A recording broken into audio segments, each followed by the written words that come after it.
Bariyang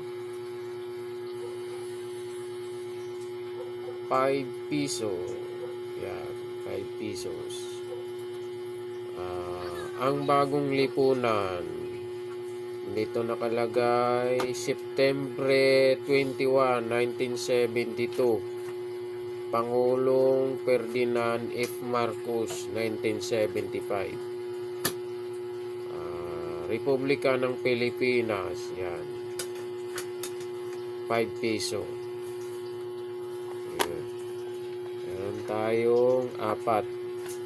Ayan. 4 na barya. Medyo may kabigatan din siya. Ayan. Ayan.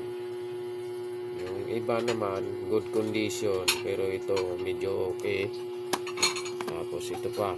Okay rin ang condition ng barya na to. Ayan. Hindi ko palang nabalot. Ayan.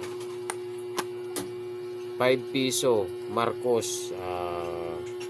Pangulong Marcos. 1975. Ayan. Ganda.